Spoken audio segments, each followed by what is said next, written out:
જય માતાજી, જય મોટા ભાઈ. આજના બ્લોકમાં તમારું હાર્દિક હાર્દિક સ્વાગત છે.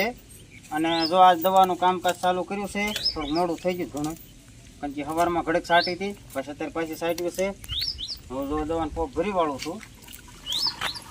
અને મકાઈમાં ઈવડ આવી ગઈ છે, અને મસાલી થોડુંક સાટવી છે. આ બધું કામ કરવાનું છે આજ, એટલે કામે નથી ગયા.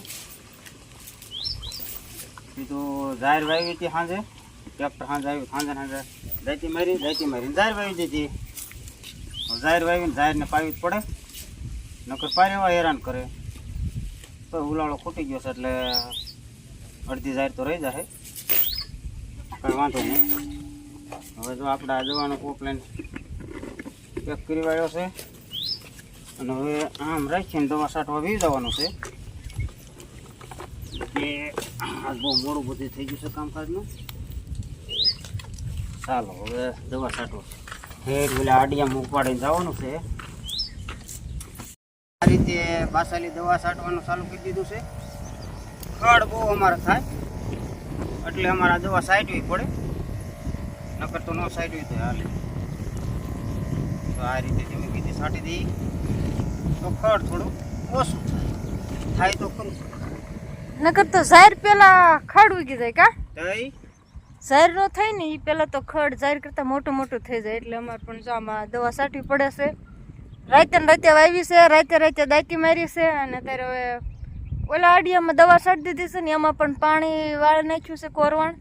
બધા એમ જ કહે છે કે તમારે ઉતાવળ બહુ હોય, પણ ભાઈ આટલી ઉતાવળ ગોઠવણ કરવી પડે એવું છે.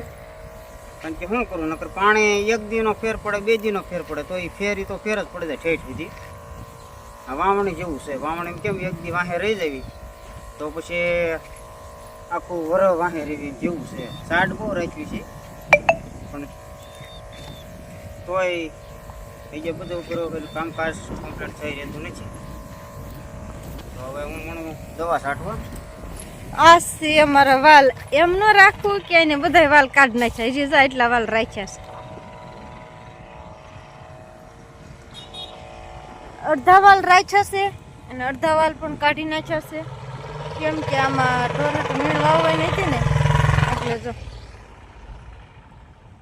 ઓલપા પણ મકાઈ વાવી દીધી છે, આ બાજુ મકાઈ વાવી દીધી છે, બધી બાજુ મકાઈ વાવી દીધી છે ને. આટલી પછી કીધું એમ થયું કે બધી મકાઈ વાવી તો અડધી ઝાર વાવી, તો આટલા વાલ રાખ્યા છે. જો પાણી ઝાઝું રહેશે તો પાછું, નકર તો હવે ઉલાળે પાણી હાલે છે, આમ બહુ રોજ હાલતું એવું નથી, એટલે મકાઈને ઝાર પાછું, અને જો વધશે તો પણ વાલ પાછું. વાલ બધા અસલ લીલા થઈ ગયા છે, પણ હવે પાણી ઉપર આધાર છે. જો કેવા દેખાય છે.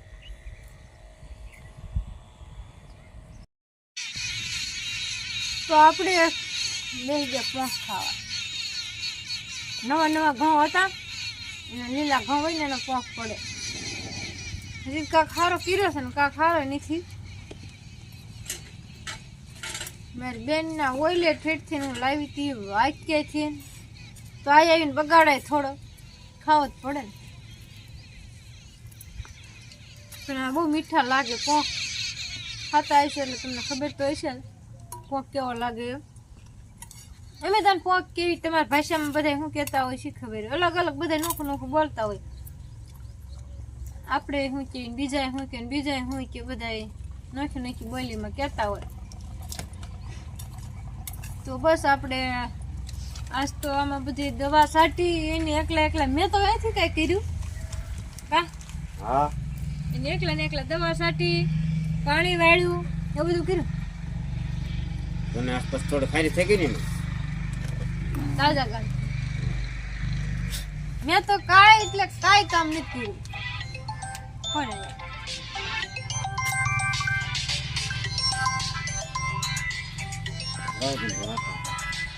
બધું કામ એને એકલા કર્યું છે આજનું, મેં કાંઈ કામ કર્યું નથી. તો બસ આપણે એક આડીઓ પાવાનું બાકી રહી ગયું છે ને, એક જ આડીઓ પીધો છે ને પાણી ખૂટી ગયું છે, તો કાલ પાવાનું છે. તો બસ આજનો બ્લોગ આપણે આયસ પૂરો કરી દીધો. આજનો બ્લોગ અમારા તમને કેવો લાગ્યો, આજનો બ્લોગ સારો લાગ્યો હોય ને ગમે હોય તો લાઈક, કોમેન્ટ, શેર, સબસ્ક્રાઇબ કરવાનું ભૂલતા નહીં. મળશું નવા બ્લોગમાં. કહું છું બધાને બાય બાય.